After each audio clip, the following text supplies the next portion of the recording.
you are officially Prof, and congratulations. Yes. All right. Good morning, good evening, good afternoon, everybody. Can you hear me? If you can hear me, just drop a yes in the chat box. Getting some thumbs up, so that's good to know. Okay, all right, great. So good morning, good afternoon, and good evening, everyone, and welcome to episode 3 of the Defiant Optimist series, IX's newest program that brings together some of the boldest and most innovative leaders who are making finance work for the 99%. Great, I'm getting lots of yeses in the chat box, so many thanks for that. By way of introduction, my name is Sarah Tam, and I am on the Growth and Innovation team here at IX, and I'll be your MC for today. For us at IX, International Women's Day isn't just on March 8th. It's really part of our day-to-day work. And as a women-led organization with more than 70% of our staff being women, our mission is really to build innovative pathways to support 1 billion livelihoods for women, minorities, and underserved communities by 2030. In fact, the video that you saw earlier was just a peek into all the work that went in to the Women's Livelihood Bond 3, which is the latest in the bond series that is aimed to help millions of underserved women and women entrepreneurs in Asia Pacific recover from the pandemic. And of course, all of this takes defiant optimism. And so on that note, we do have a jam-packed agenda for today with guests from IX, UN Women, and our partners for today's episode, Market Access. So just a few words on the tech side before we jump in. If this is your first time joining us for a webinar, you will be kept on mute throughout the webinar, but we do invite you to engage with everyone in the chat box and share more information about yourself, your work, and also your reactions as you listen in.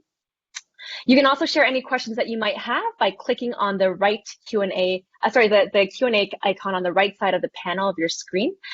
Be sure to vote for your favorite questions by pressing the like button, and we'll be sure to prioritize the ones with the most likes and the most votes towards the end of the session during the Q&A portion. Of course, if you run into any tech issues, I have my colleagues Gemma and John on standby, so please let us know and we'll reach out to you directly with support that's needed. That's all for me for now, so I'll pass it off to Professor Shahnaz to kick things off today and to introduce some of the guest speakers in today's session. Thank you, Sarah. Good morning, good afternoon, and good evening, everyone. Wishing you a very happy, belated International Women's Day. Welcome to a very special edition of the Defiant Optimist series. As always, let me begin by introducing the series to those who are joining for the first time. And again, being a special one, it is the day after the International Women's Day. So the Defiant Optimist is an online series at the IX Institute featuring exemplary leaders who are making finance work for the 99%. Now, this is more than just a conversation between two people. It is a chance to dive deep into the stories of these folks who have made a big impact on the world, and also a chance for you to find out your own path in creating real impact and change. So back to the theme of International Women's Day. It's a big day for the world to celebrate women and their achievements, and also to reflect on what more we can do to forge a gender equal world for everyone, wherever they sit in the spectrum of gender. Today at IX, we put gender inequality front and center of everything we do to help women build a better future than ever with relief, recovery, and resilience. We have built on over a decade's worth of experience in the field of impact investing, gathering thousands of data points through our global recognized impact assessment framework to better understand the need of the underserved women. So let me pass it on now to my colleague, Natasha Garcha, Director in the Innovative Finance team, to share some insight about how IX's very important work in women empowerment and innovative finance, followed by Christophe Roupe to share more about the work being done at Market Access. We're incredibly excited to partner with Market Access on 3 webinars that really shine the spotlight on how capital markets can be used to drive gender equality for women all over the world. Natasha, on to you. Great. Thank you very much, Professor Shahnaz, and very happy belated International Women's Day to everyone. It's such an honor to be a part of this webinar with such a fantastic lineup of speakers tonight. Today, I'm going to spend 5 minutes talking about one of IIX's flagship gender equality instruments, which embraces finance to change the world and put women front and center of it. The IIX Women's Livelihood Bond Series. This is also the world's first listed gender lens social bond that went onto the market first time in 2017.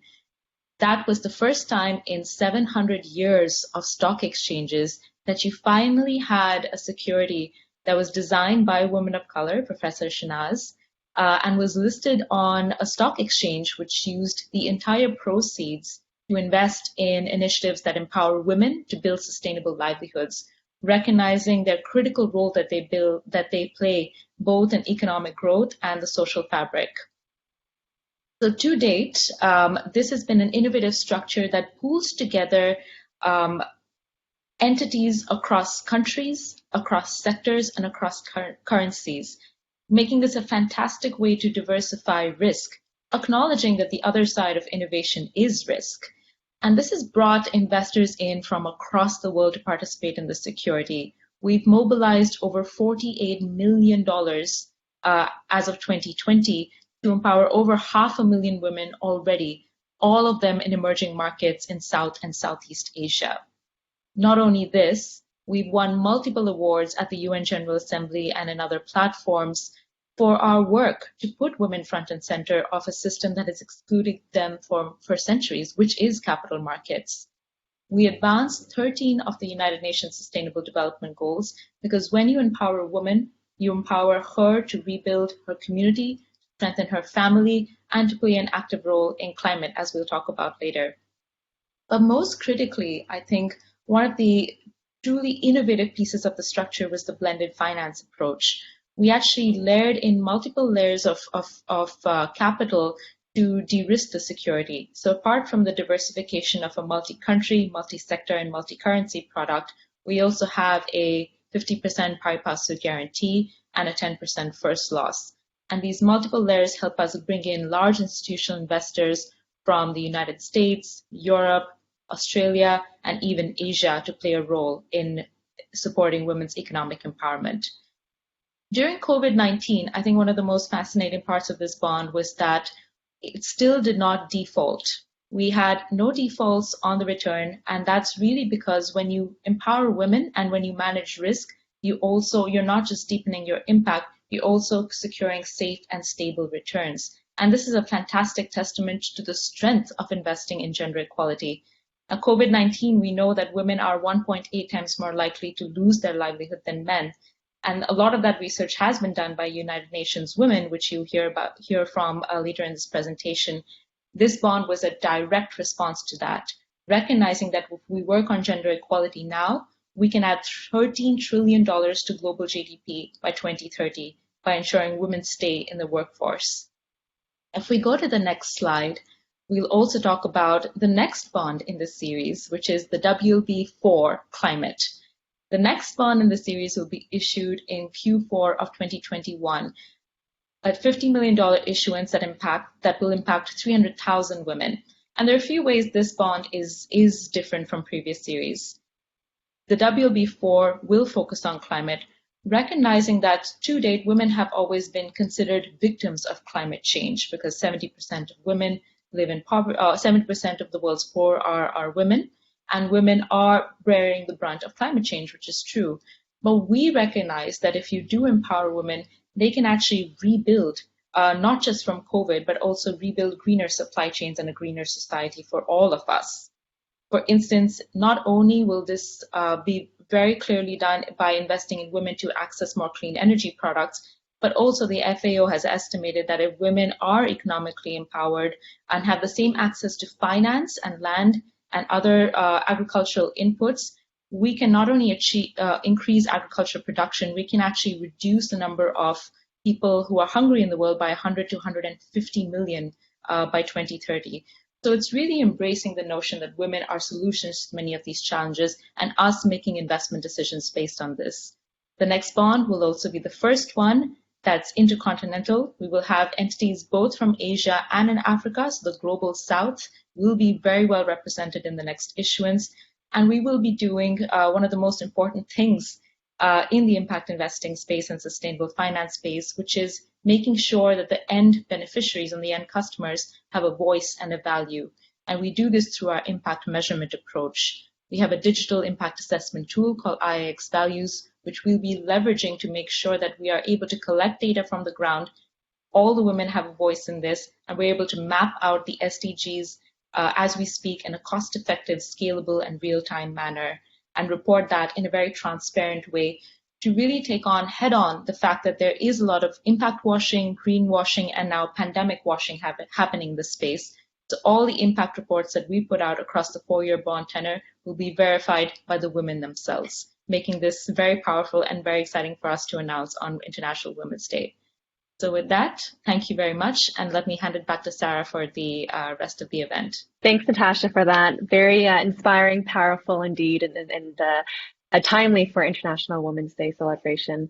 So next up, we have Christophe Rupi, who is the CEO of Europe, Middle East, Africa, and Asia Pacific at Market Access.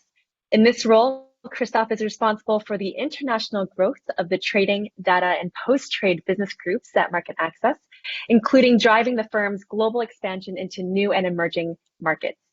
Throughout his career, from Access Investment Managers, Natixis Asset Management, and also Tradition, he has been an advocate for electronic trading and market transparency as critical components of competitive, efficient, and liquid fixed income markets globally.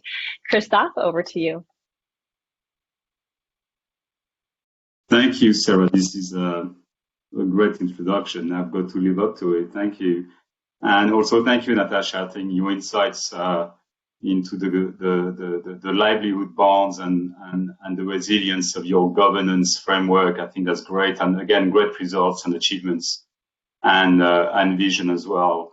And again, I mean, yeah, of course, good morning, good afternoon, and good evening from London to all participants. So first, let me start by saying how deeply honored I am to be part of this event and to be able to participate in and contribute to such an important global social impact initiative. A big thank you to you, Doreen, and to your amazing teams at IIX for giving Market Access this opportunity and for your friendship and for your partnership. I know this is the beginning of a long-lasting relationship with much more to come. So, of course, our part in this event today is fairly small, and so I will keep my words short and to the point. But I do want to explain a little why I'm actually here today. This pandemic has been a crisis like no other. The consequences of COVID-19 have been devastating for the poorest and most vulnerable countries and communities, and its many impacts are still being keenly felt in all corners of the world. Its sheer scale is ironically what gives me cause for cautious, or shall I say, defiant optimism. Optimism that, despite the suffering, the fact that it is so universally shared will help to bring greater collective effort to the equality, inclusion, and environmental challenges it has brought into focus. That, of course, is the point of today, that in our own capital markets, we can bring greater collective effort to bear on these challenges. I am convinced that Market Access will play a key role in that effort. So the majority of the audience will no doubt be wondering who we are with Market Access, and those who do know us well may be wondering what our role in this is. So there are two elements to answering these questions. One, who are we? Market Access is a global electronic bond trading platform. We've been around for more than 21 years, and we are a provider of market data. And we also offer post-trade services for firms trading fixed income. So we literally sit at the heart of the capital markets, whose partnerships are helping to make IIX a globally successful and impactful organization. In more practical terms, we are one of the main places where green bonds, sustainable bonds, climate-linked bonds, and bonds like the women's livelihood bonds can be traded. And therefore, where they can become more visible, more liquid, and more attractive to international investors. So we do realize that we have a critically important role to play in exposing and promoting not only the bonds and the financial mechanism, but also the people, the stories, and the communities that sit behind them. In short, what you have called the livelihoods. In a world that fixates so clearly on alpha and on value realized, we understand more and more that we have a role to play in defining what value really means. And in my personal opinion, there is not much point in thinking purely in profit terms if there is no meaningful world left in which to put those profits to use. Two, why are we here today? Well, as a firm, we are on our own journey to being more equitable, more sustainable, and more climate aware. We want to be just as much a market leader in driving change as we are in credit trading. We know though that to do so, we need to learn as much as possible about the challenges that surround these issues and to align with the people who are leading this charge to tackle those issues. Our own steps so far have been small but meaningful. In 2020, last year, we signed up to the 7 UN's Women's Empowerment Principle. We established a baseline of our own strengths and weaknesses on gender equality and made a commitment to advancing it in our own workplace and in the markets and communities that we serve. Also, in 2020, we launched a climate change-oriented program, Trading for Trees. The program is pretty simple. At the same time as making enhancements to our trading platform to allow our clients to more efficiently and effectively trade green and sustainable bonds on our platform, we also added an incentive for them to do so. We are planting 5 trees for every $1 million in green bonds traded volume on the platform. And in just over a year, we've planted nearly 134,000 trees, and the number is literally growing every day. So in the grand scheme of things, it is a small beginning, but crucially it is a start. And with 8 projects supporting many of the 17 SDGs established by the UN, we do want to make an impact and contribute to a more equitable world. So to now take another step forward and to be able to partner with IIX and to play a small role in an initiative that is empowering hundreds of thousands of women across Asia is fantastic for us. So this is clearly a learning experience and one we are very grateful for. I look forward to this next discussion with Doreen and Anita, and thank IIX again for your partnership. So over to you, Doreen and Anita. Thank you all. Thank you, Christophe, for those very, very kind words. It is really remarkable to have someone like MarketAxess be a part of our ecosystem now to really broaden the reach and the depth of women in the financial markets. And also thank you, Natasha, for that wonderful introduction to everyone, about the work that we're doing. Now, making finance work for all, of course, means making it work for the half of the global population that is traditionally excluded from the financial markets. Now, and the pandemic, as we know, has only set us back even more. And as a matter of fact, McKinsey reported that women make 39% of the global employment, but account for 54% of overall job losses, for this pandemic time. With women bearing the brunt of the global economic recession, there are likely to be even larger setbacks in women's education, employment, and health everywhere. Now, by including women, the market could actually add, believe it or not, $13 trillion to the recovering of the global economy. And why that's even more, it's bigger and more important than ever that we tackle because of COVID relief, recovery, and resilience, and hand in hand with gender equality.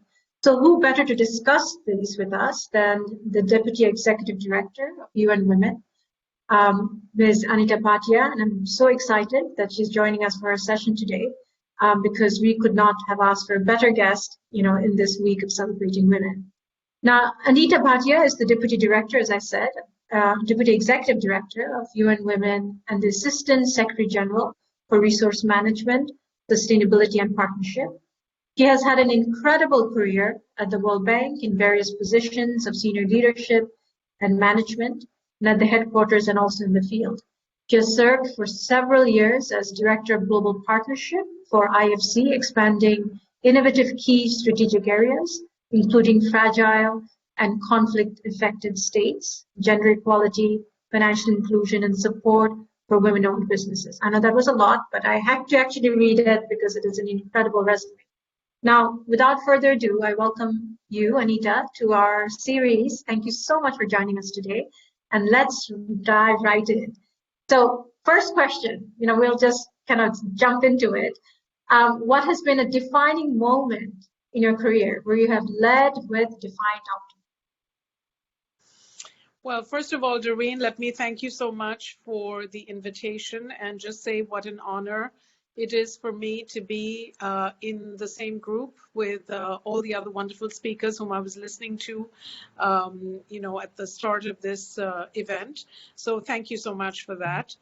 And now going to your question on defiant optimism. Well, look, I think no year has tested our optimism as the one we have just lived through.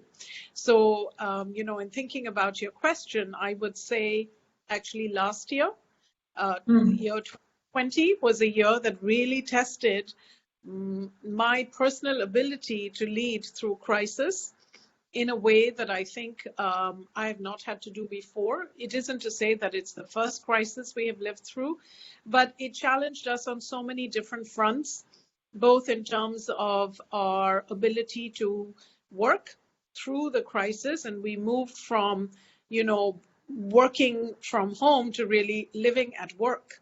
And, that came with its own set of challenges in terms of having a separation between what you do at home and what you do outside. Then just to watch the news and to hear what was going on with women around the world who were trapped at home, and to see, and I really want to highlight this one particular aspect of the pandemic, to see the spike in violence against women and to realize how many people really had no options.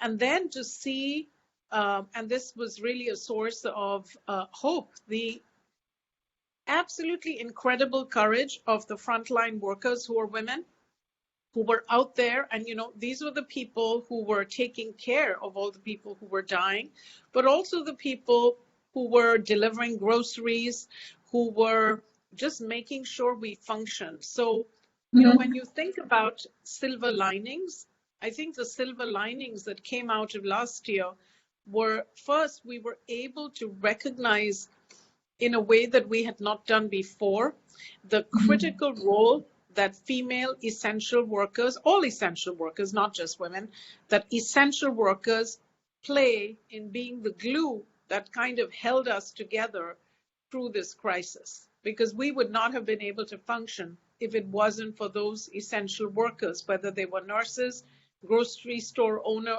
delivery people working, so the role of frontline workers really became front and center. And that, right. I think also, Anita, right, no, I think that's amazing, and you're so right. And I also think you're being very humble, because I do think also amidst all these global issues, and you're absolutely right, women facing violence, at the same time women being in the frontline workers, I think on a personal level, you came on if I recall, around the beginning of it or just a few months before, to take on the leadership of this massive organization. So on a personal level, it must have been an incredible, a new experience, challenge, opportunity to really, think of your leadership, right, in a different way. I mean, how was that to come in and take on an organization when, during the pandemic? Yes, I hadn't been in the organization very long. You were right, when the pandemic broke. And in fact, I had just come back from meeting with women in Abidjan and in Dakar, just 3 days before the pandemic broke or was declared a pandemic.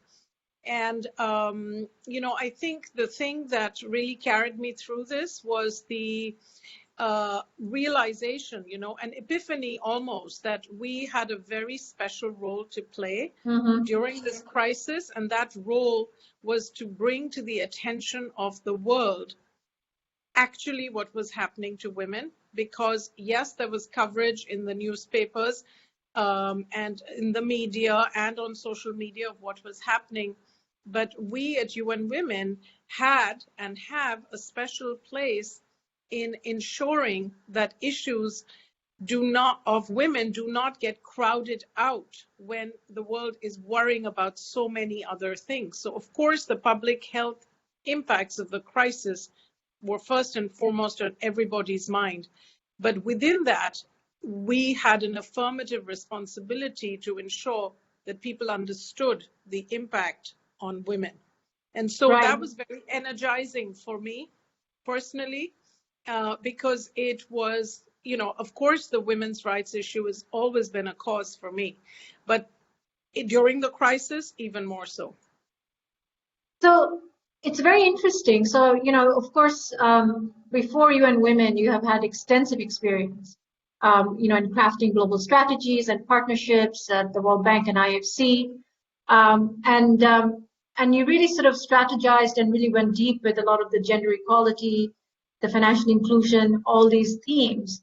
Now, during your time there, what tactics did you use to ensure that the women's voices were heard and valued in the market? Because I do think during this pandemic, what's very interesting is we are not hearing very much, from these multilaterals in terms of what it means for the women's voice. So I'm curious, you being in a leadership role before the UN, what did you put in place, and how are some of those things being carried on or not? I'm just curious about that. Well, the thing is, having worked in the multilateral system for a long time and knowing deeply how it works and how it responds to crises, right? It became, again, very clear to me that UN Women had a particular role to play to ensure that in the middle of pumping out vast sums of money as part of economic recovery packages, as part of the fiscal and monetary stimulus, that gender would get very easily overlooked. So what we started to do, the pandemic was declared in March. In April, we convened as UN Women the first roundtable with the World Bank, IFC, and Ministers of Finance to say gender has to be everybody's business, and it has to be the multilaterals' business during this time of crisis. And because our donors and our governance structures and our primary funders are the same countries who are shareholders in the multilateral institutions, we also started a discourse with them to say, you have a role to play because of your board chair in these organizations to make sure that when they are bringing monies to you, to the board to approve for disbursement in the countries where they are doing these programs, that they are doing so with a gender lens. And so we have, over the last year, become the convener for the multilateral system on gender, because we have had these roundtables and follow-up discussions with the World Bank, IFC, IDB, EBRD, the Asian Development Bank, and we're now working on the next workshop with the African Development Bank. We are also going to be working with central banks because we believe that this vast package of stimulus support that has been unleashed in the world, which is about 11 trillion and counting. Oh, and I forgot to say, of course, the IMF as well. that this vast amount of money needs to be more gender responsive. And we're really worried that it's not exactly as you said. It is not sufficiently focused and sufficiently targeted at reaching women. And look, having worked in the World Bank and IFC for a long time, I know the difficulties of targeting. It's very hard to actually get the money to go to women unless you do something special. So right. So I think let me just jump in there. So you're absolutely right, and I think, and I'm glad you sort of use those numbers to give the audience perspective that there is a lot of numbers being promised and thrown around, but the reality is we really actually are not seeing so much of that in action. So I think, so how does UN Women ensure that what is being promised and what can we actually take from convening to actually action at the ground level? Because we are at the ground level and we don't see any money coming in from any of these organizations. There's a lot of talk, there's a lot of meetings, there are a lot of webinars, but where is the money to get these women off the ground to really make this a part of the equation of relief and recovery and resilience? So I'm just curious. I mean, what is in the big plans of all these organizations? Yeah, I would say there are a couple of things that in terms of the planning, I mean, I think there is support for cash transfers to women.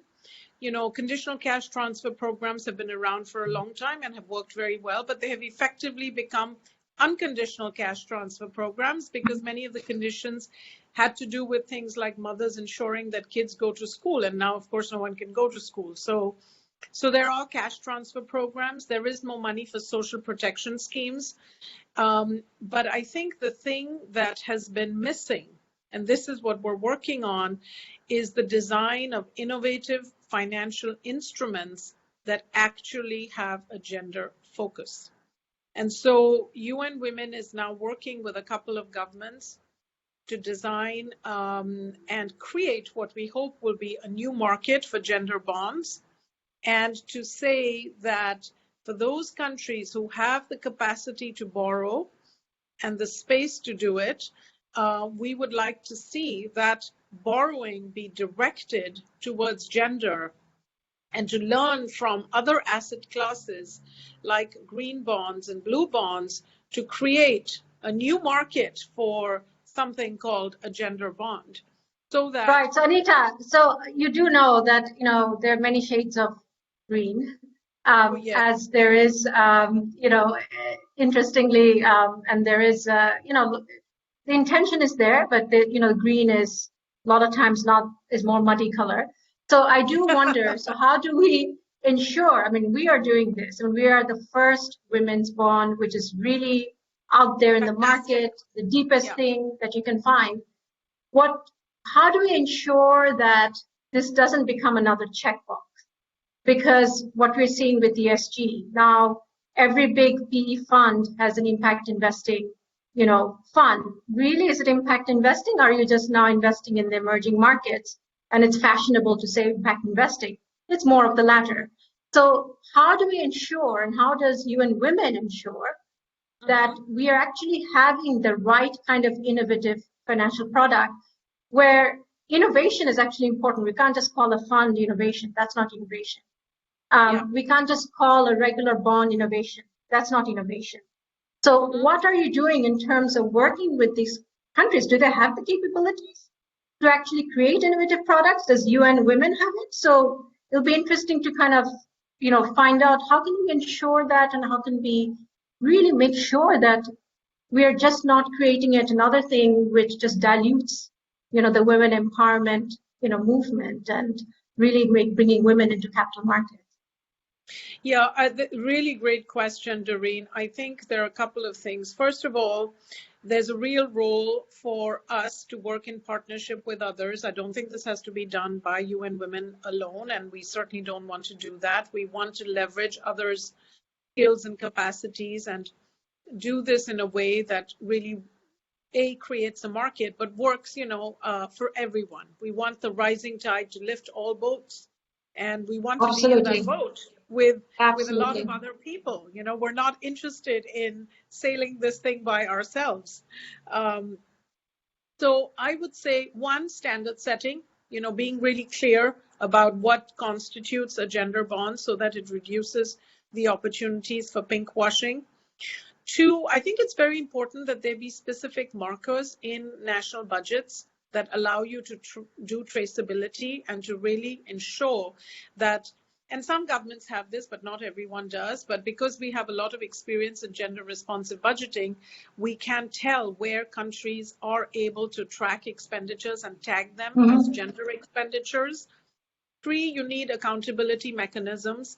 And here's where I think there is a real role for women's organizations as well, to be part of an ecosystem that actually looks at where this money is going and certifies it, for lack of a better word, and you know, provides that stamp of approval that says, yes, this is actually going to spend that qualifies as gender.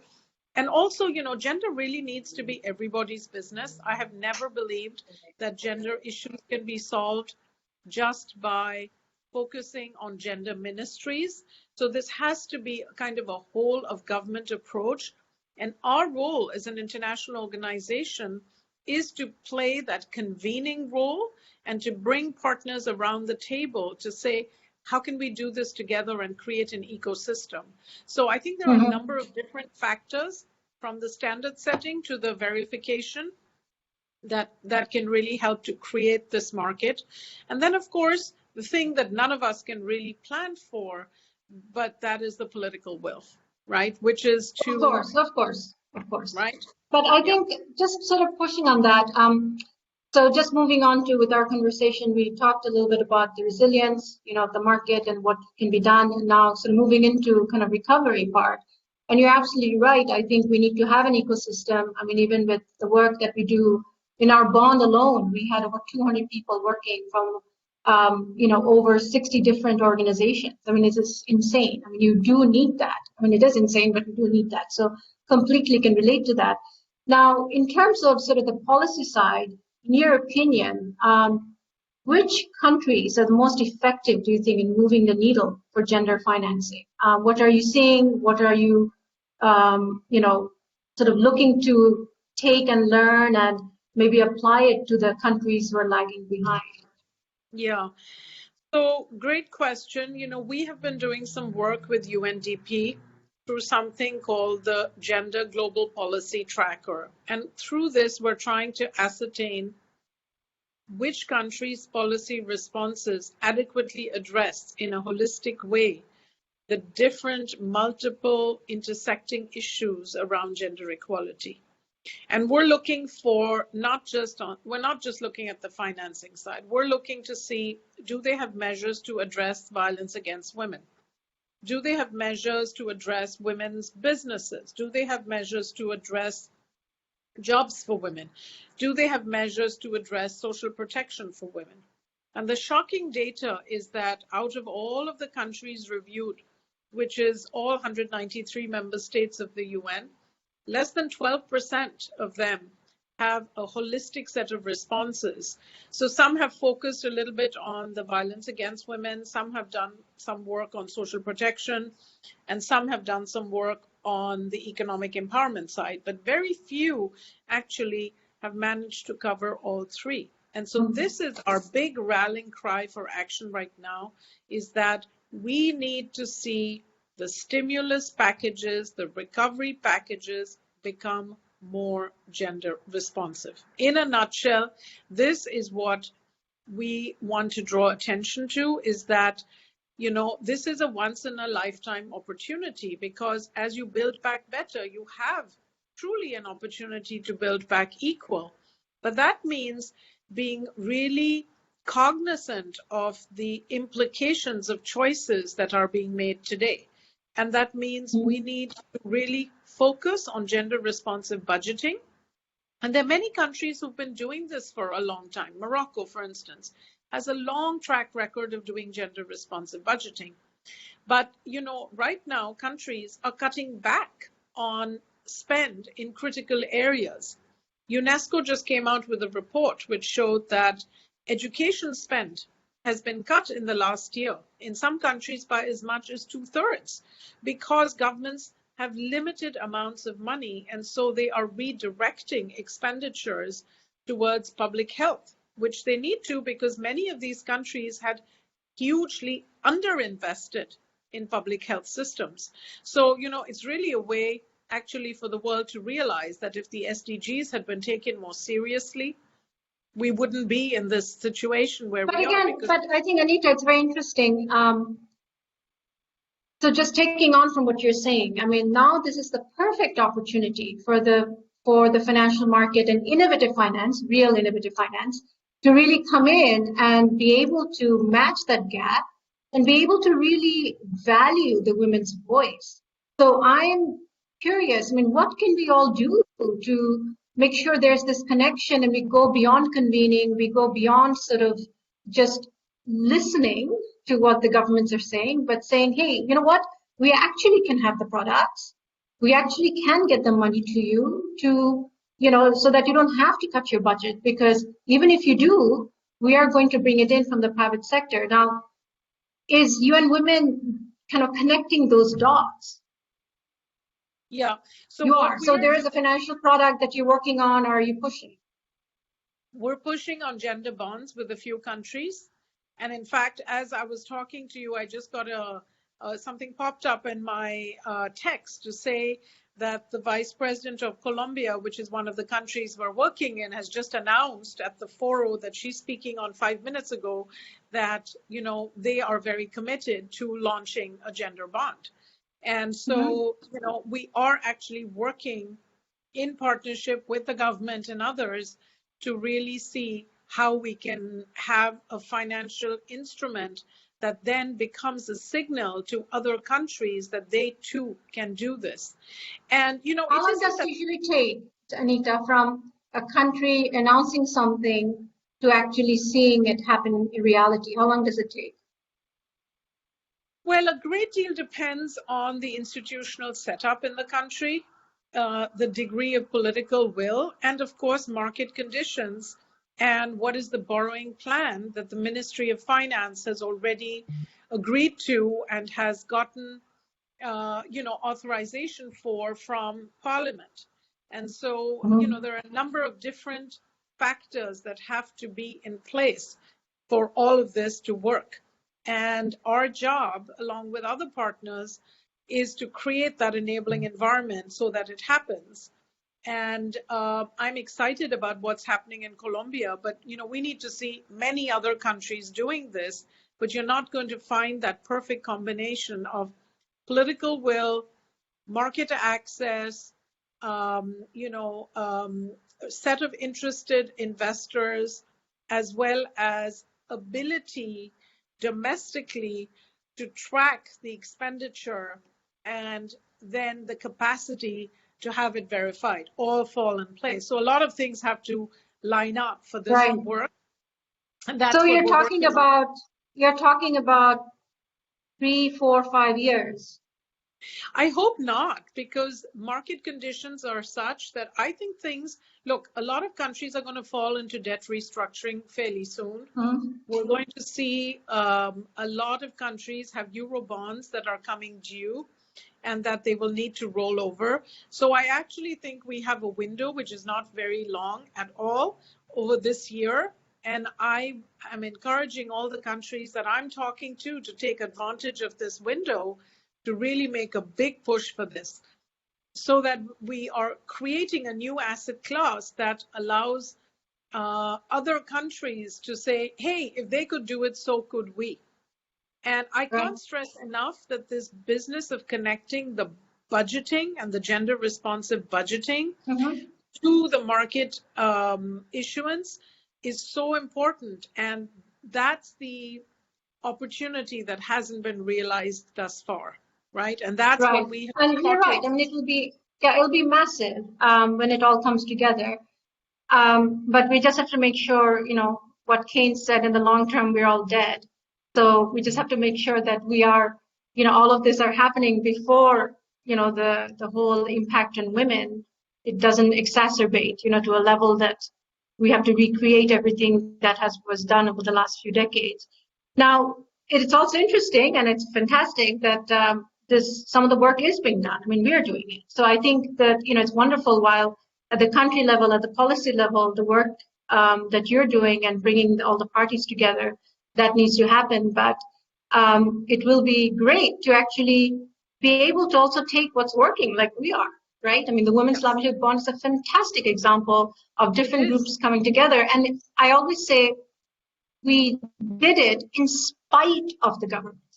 So I think, and that's an important thing, right? So I think what's also this whole, the whole SDG goals being completely offset, I think everyone needs to play a part. So you're absolutely right. And I really urge, everyone to kind of think about how do we do this? How do we, as the governments are trying to fix it, we all need to also play our role to fixing it.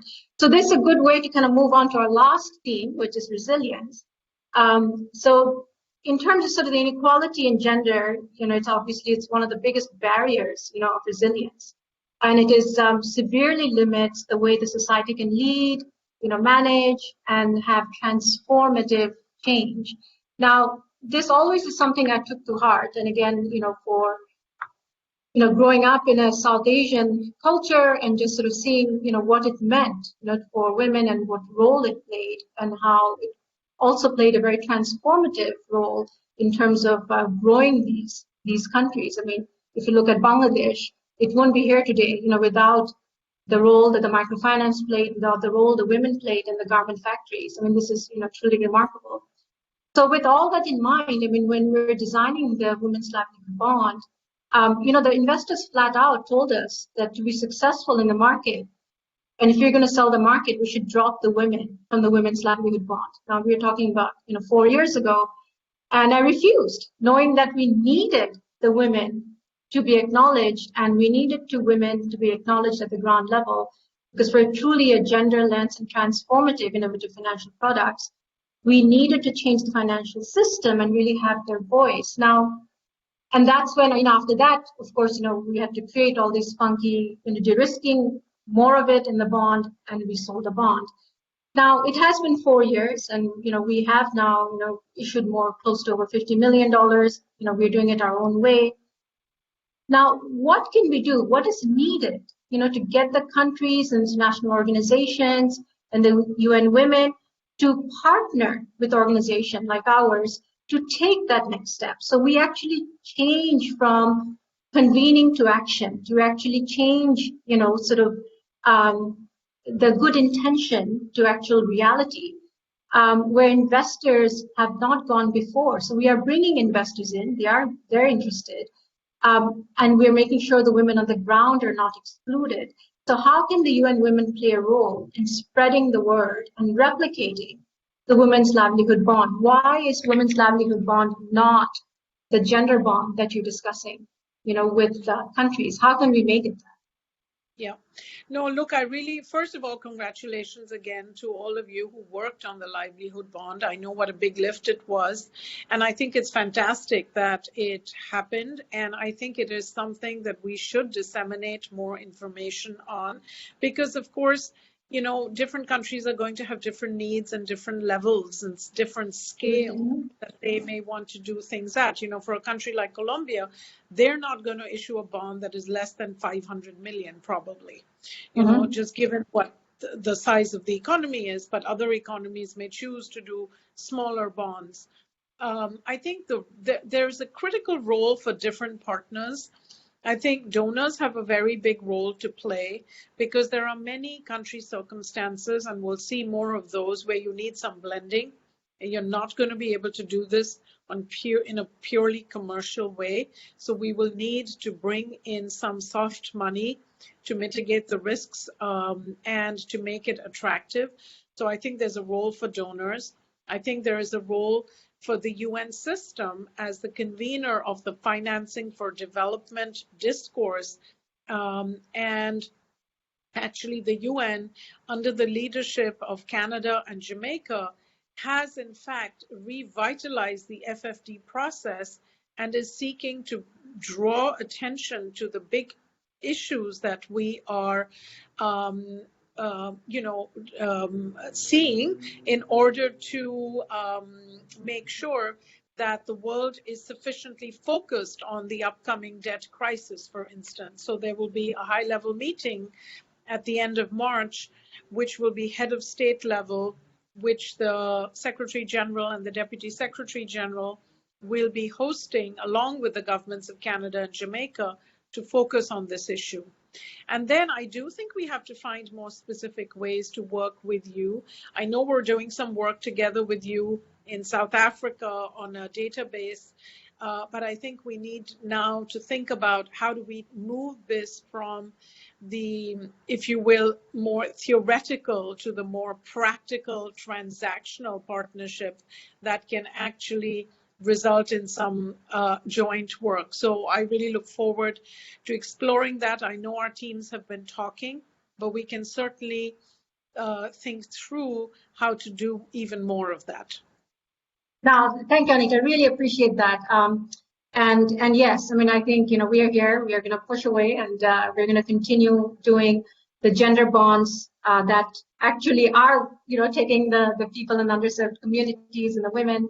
And hey, we're here, and we are actually in the next Defiant Optimist. We actually have the head of the Inter-American Development Bank speaking, and we will be discussing women's livelihood bond in Latin America. So hey, maybe Colombia will join us. But Great. Thank you so much, Anita. I mean, this was fantastic perspective, and I know I pushed you, but because that's what this conversation is about. It is about, going down and dirty and really figuring out how can we change things? How can we push the envelope? So thank you for working with me on that.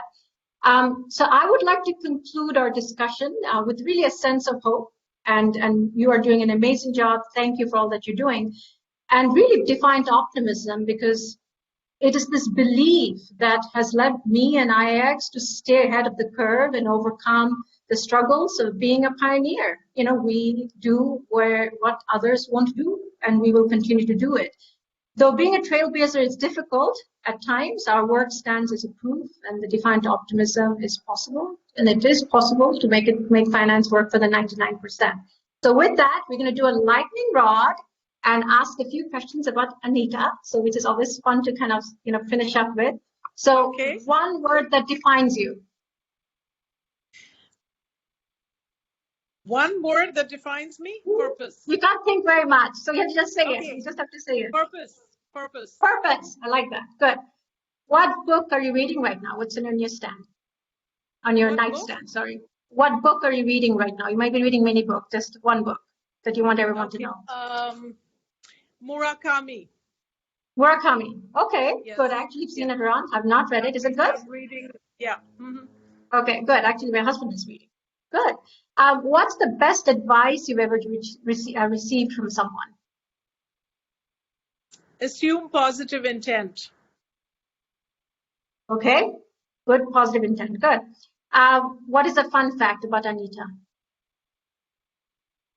Other than you dressed really funky, I love your jacket, I have to say. So that is that. Fun fact. Okay, fun fact. I climbed Kilimanjaro with my daughter for my 50th birthday. Yay! I like that. Good for you. Brilliant. That's absolutely fantastic. I like that. Now finish this sentence. I have reasons to be optimistic in 2021 because I am blown away by what the world achieved with the vaccines. Yes, good. And how women will take over. Yes. All right, Anita. Thank you so much. This was absolutely fantastic. I really enjoyed it. So I learned a lot, and thank you again for the amazing work that you're doing. We are going to now open it up for questions. So as you can see on the side, we have a whole bunch of questions. So we have about 5 minutes. So as the guest, I will let you decide. Can you see the side, or do you want me to read it? No. Yes. Well, I see. Sarah, can you help? Can you? Let me step in here. So we've had this like and upvote system throughout the entire session. So number one question with the most likes coming in is from Dr. Jillian Marcel. And this question is, how will UNIFEM strengthen its financial and investment acumen in order to play a role in impact investment? Yeah, I think, first of all, it's not UNIFEM. I think that's really important to say. UNIFEM is existed long before. Yeah, it was, I think, the precursor to UN Women, but it no longer exists because 4 entities were merged to form UN Women about 10 years ago. So I would say, I think in terms of, and let me just address this issue because I see a question on the public budgeting approach, and we don't need gender responsive budgeting to move forward with gender bonds, and say that I think we can definitely you have to incorporate the private sector, but what we're interested in is seeing sovereign gender bonds. We've seen a lot of private gender bonds being issued by local financial institutions, and while it's very good, the one thing that the pandemic has made very clear is the important and absolutely inescapable role that the state has to play.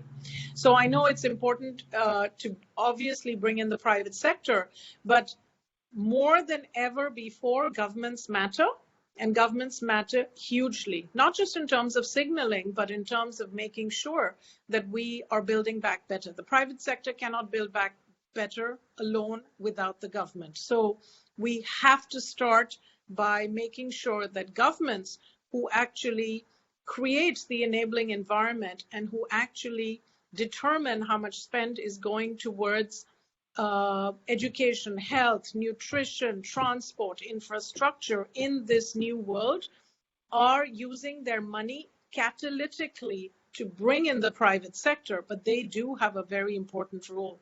And so I don't think we can do gender bonds with just the private sector. We absolutely need that government role.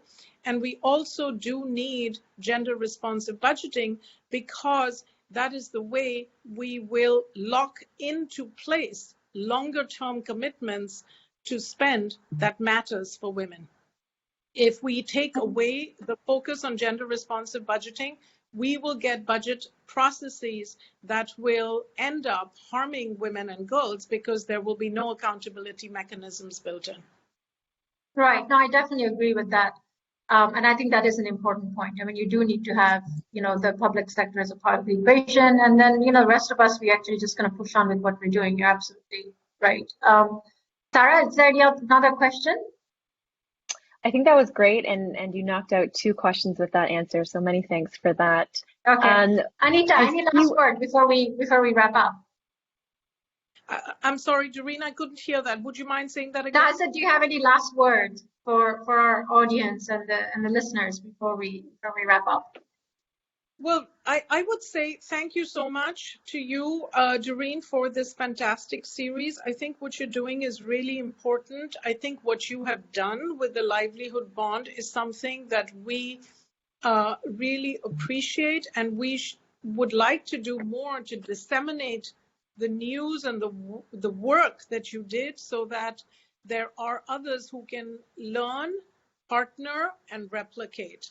So I think I would say in closing that I think there is a lot of work ahead for all of us jointly. We're just getting started on this journey. We do want to do this in partnership with others.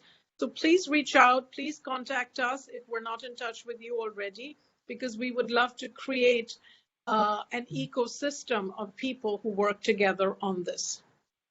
And I think that's a wonderful note to end this conversation on. Again, really thank you, Anita. Thank you for your kind words. Thank you for all that you're doing. And really, keeping on pushing the gender agenda, which we absolutely have to. So thank you for everything. Thank you for joining. A big thank you to our listeners for tuning in. I know it's late at night for many of you. And also thank you to our amazing team at IX. I know I'm doing this from home, but they're at the office, 11 o'clock at night. So thank you, Sarah, Gemma, Janvi. Thank you, Natasha. Big thank you to Christoph and to Market Access for being a fantastic partner. And again, thank you, Anita. Thank you, UN Women. So wishing you all a good night, good evening, and good afternoon. Thank you very much. Bye-bye now. Take care. Bye-bye. Great. Many thanks for that. And just a few words on my end before we wrap up.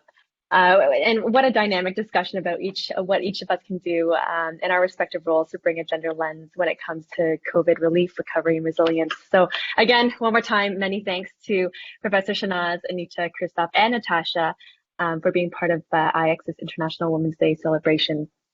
To everyone else in our audience, thanks for tuning in. And we hope you walk away feeling more inspired to act with Defiant Optimism.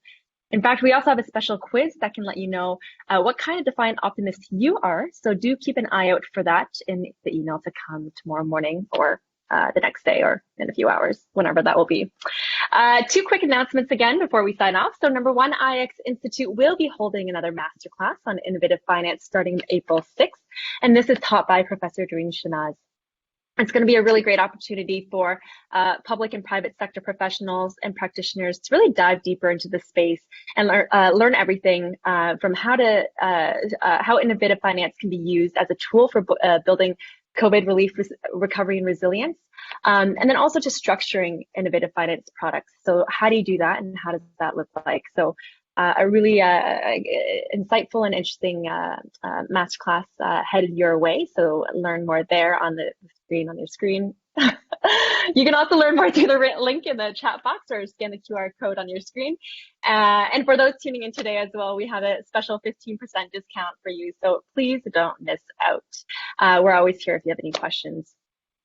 Lastly, registrations for our next webinar is currently live. So that's not until April 29th at 9 a.m. Eastern, but do join us and hear what's happening in Latin America with our guest speaker from the Inter-American Development Bank, President Mauricio Claver-Carron.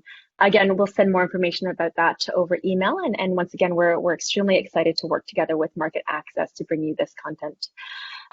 That's all from me and my team here at IAX. A big thank you once again to everyone for joining us. Big thank you to Gemma and Janvi for supporting this process. And I wish you all a great night, great day, and a great time. Thank you. Thank you. Thank you.